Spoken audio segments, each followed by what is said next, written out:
"Are you expecting me to eat this garbage?" demanded my sister-in-law when I placed a plate of food in front of her.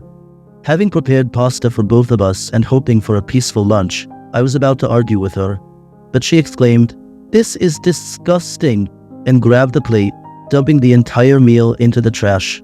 My jaw dropped. "What are you doing?" I demanded, my voice seething with anger. "If it's inedible, it's trash," she said with a smirk, reaching for the instant noodles she clearly intended to use all along.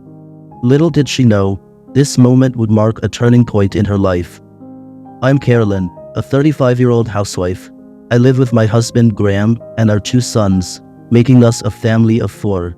We had our first son right after getting married and our second 2 years later, so they're now 6 and 4 years old. Graham and I met at a party thrown by a friend. At that time, I was a nurse and he was a doctor. We both laughed at our meeting place. It wasn't a hospital but a party. Having the same profession helped us click right away. Although he's 3 years older than me, he's young at heart in a good way, and we always had engaging conversations. He was assertive on that show, showing his manliness and reliability, which drew me to him more and more. We started dating and got married a year later. Soon after, we had our first child and have been building our home together since then. I quit my job to focus on child rearing and household chores, and he works hard to support our family. He's always been kind to me, even after marriage and having kids.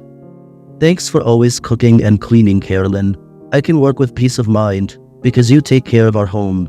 He always expresses his gratitude, making me feel truly happy. On his days off, he helps the kids too. I'm grateful to have met such a wonderful man. Our happy and harmonious relationship has helped our children grow well and become good kids. Our current apartment became too small, so we decided to build our own house before our oldest son starts elementary school. We visited real estate agents and looked at various properties, discussing our ideals and wishes. This helped us solidify the image of our new home. Finally, with our dream home design set, we started building our new house. When we visited the in-laws during New Year's, we shared our news, and they revealed they were thinking of moving out too. We're getting older, you know. Rather than staying here as we age, we're thinking of moving into a high-end facility for a more comfortable life, my father-in-law Stanley said. They planned to sell their house, but the desired place was popular with a wait of about 6 months. Hearing this, my husband made a suggestion. We won't be moving into our house for another 6 months, so how about we all live together here until then? That way, we can be there for you if you need anything, and it'll save us on rent. Plus, the kids are really cramped in our current place. This house is spacious enough for them to live comfortably. The in-laws agreed, nodding at the idea. So we began our temporary living arrangement with them. We immediately canceled our apartment lease, packed up, and moved in with the in-laws. "Thank you, Sage and Stanley, for having us," I said. "The pleasure is ours," my mother-in-law Sage replied. "Grandma, Grandpa, let's play," the kids said excitedly. "I can't wait to join in too," I added, laughing. "Sure, let's play a lot, but first, let's put away our stuff," my husband said.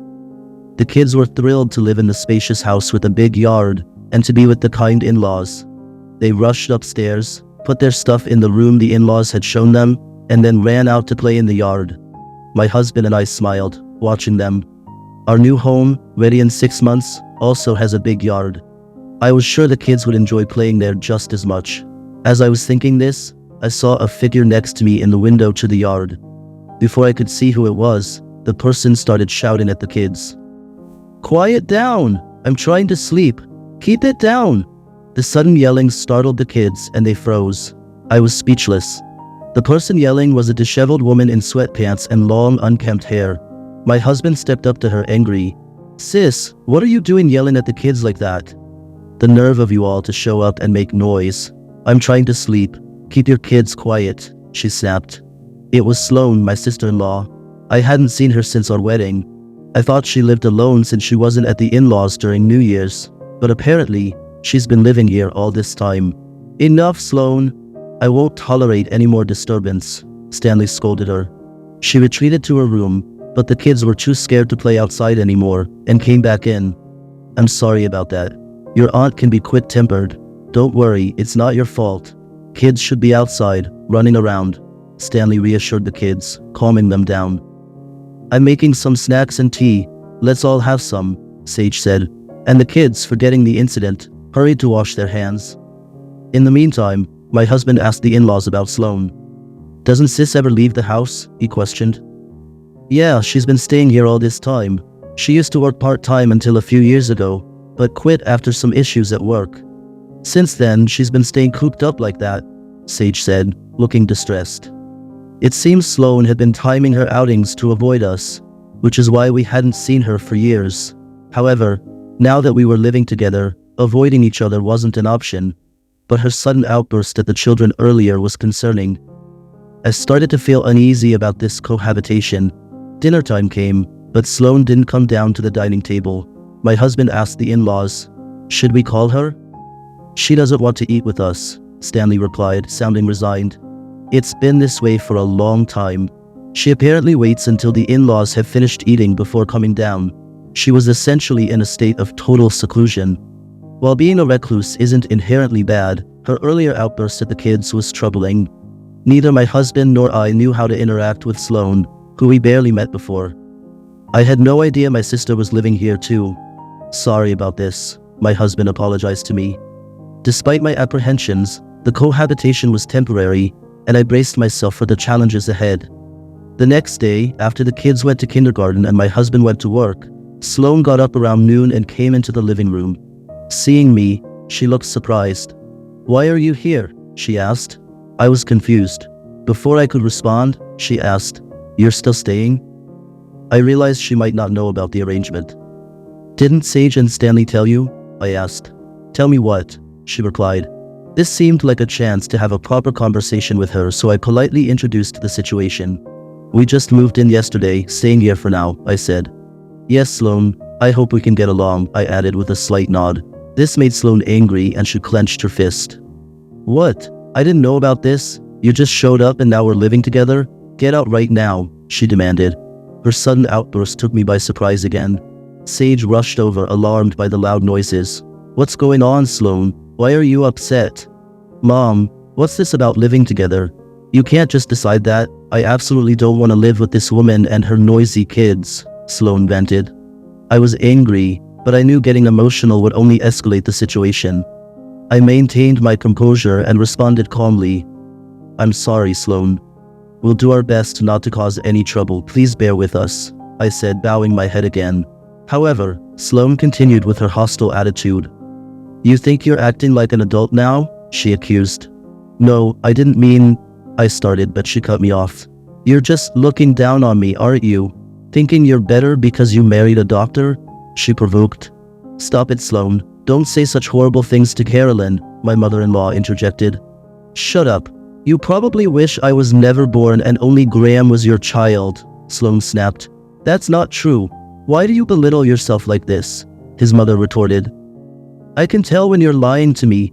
Don't underestimate me, Sloane exclaimed, pouring hot water into instant noodles before retreating to her room upstairs. Sage sighed and turned to me. I'm so sorry, Carolyn. Ever since she failed her university entrance exam, she's been like this. She was always a sensitive child. I knew she didn't get along well with her classmates. She often had these kinds of paranoid thoughts, she explained. Is that so? I replied. She even quit the private university she got into as a backup, saying it wasn't the right fit. We've encouraged her to at least work part-time, but she quits almost immediately. She hops from job to job, and even the one part-time job she stuck with for a bit, she suddenly quit one day and has been like this ever since. Stanley and I are getting older and don't have the energy or strength to argue anymore. We're really at a loss, my mother-in-law lamented. Hearing Sage's story, I was overwhelmed. Were they that troubled by how to handle Sloane? My husband had mentioned that Sloane was delicate and difficult to deal with, but he didn't know she was still living here, so he probably hadn't heard this from the in-laws. Maybe the kind-hearted in-laws didn't want to burden him with these details. Realizing the seriousness of the issue, I suggested we should all sit down and discuss it together, including my husband. Sage agreed, and that night, my husband and I, along with the in-laws, discussed Sloane's situation. My husband was surprised by how serious it was. We need to do something urgently. he said with urgency in his voice. First, we need to understand why Sloane isn't working. If we can figure out why she quit her part-time jobs, it might help us find a solution. He immediately went to talk to Sloane. Sis, can I talk to you for a minute? He asked. What? I'm busy, she replied. Sorry to disturb you, I just wanted to talk, he said, trying to approach her gently. At first, Sloane was cold and standoffish, but gradually she started talking. It's always someone else's fault, never mine, she muttered. I see. That must have been tough. My husband listened patiently. When he came out of her room, he looked exhausted. He shared with me. I asked her about the job she quit. It's just complaints about others, and she doesn't think she's at fault. But listening to her, it seems like most of the problems were actually caused by her. That's tough, I said, realizing how complex the situation was. However, it was good that she was at least starting to open up to my husband. Despite his busy schedule, my husband continued to communicate with Sloane, even in the evenings and on his days off. Perhaps because of that, Sloane started coming down to the dining table when the in-laws or we were there, and we began eating meals together. The in-laws were delighted. Sloane, shall I serve you some rice? I asked. Yes, please. Today we have chicken, it's tasty. I'll give you one of Dad's pieces, my husband offered. Thank you, she replied. Watching the in-laws interact happily with Sloane made me smile. The boys, seeing that Sloane wasn't as intimidating as before, ate their meal without much weariness. Good job, Graham, I said, appreciating my husband's efforts. He sighed. Oh well, this is just the first step. There was still a lot to do for Sloane's independence, especially since we and the in-laws would not be living with her in a few months. Sloane started coming down to the living room during the day and slowly began interacting with the children. I thought this was a positive sign. One evening, while helping with dinner, she muttered, "You're really bad at cooking, Carolyn. And you're not even pretty. How did you manage to seduce Graham? Did you use your body? You seem like the type who's bad with men, you know? The kind of unattractive woman who somehow keeps getting guys. That's you." It seemed she couldn't feel satisfied unless she was looking down on others. I was angry, but I endured it, thinking it was only for a little while longer. However, Sloane's harassment escalated. One day, Sage was in the hospital and Stanley was out with friends, leaving me alone with Sloane at lunchtime. "I'm hungry, Carolyn. Make me something," Sloane said reluctantly. I made pasta for both of us, but then, "Wow, this looks awful," she said and did something shocking. "I can't eat this," she exclaimed and threw the pasta I had made right into the trash can. Even I couldn't hold back at that. "What are you doing?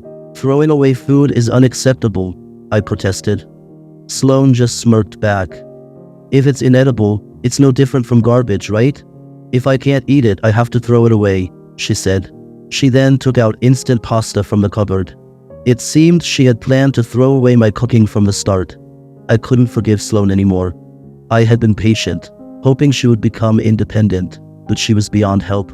That night, I told my husband and the in-laws about the harassment I had been enduring, including what happened earlier that day. They were greatly disappointed and made a tough decision to completely give up on Sloane. Our new house was nearly finished, and the in-laws had already secured a spot in the facility and were ready to move at any time. We decided to move ahead with our plans and started packing right away. A month later, we and the in-laws were ready to move.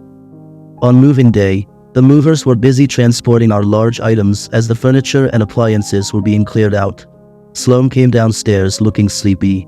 "It's so noisy this morning. What's going on?" she asked. My husband replied, "We're moving to our new house." "Oh, really? Wait, why is the fridge gone? I was about to have some milk. Are you stealing it?" Sloane asked, missing the point. "We sold the fridge," Sage explained, clearly frustrated. "Sold it? Why?" Sloane asked, puzzled. "We're moving out too. We're going somewhere else," my mother-in-law explained. "So, that's it? We're moving to a new place? Huh, you should have just said so. Seriously, no heads up, no discussion. Dad and Mom are always like that, missing things." "Well, it's okay. You guys make sure to pack my stuff too," Sloane said, seeming oddly happy. She imperiously ordered us around.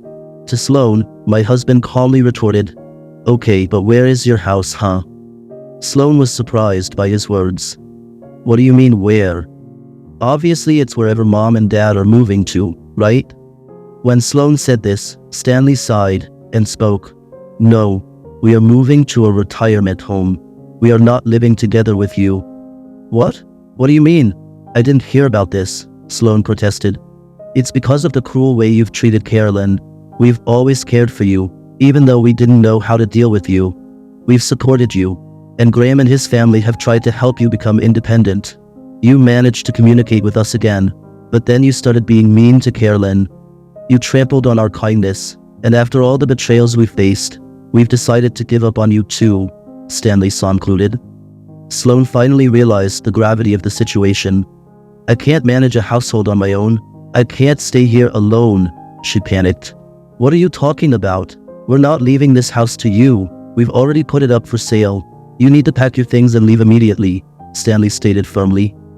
But I'll be homeless, Sloane exclaimed. Well, yes, Stanley replied. Wait, that's too harsh. You have a responsibility to take care of your child, she protested.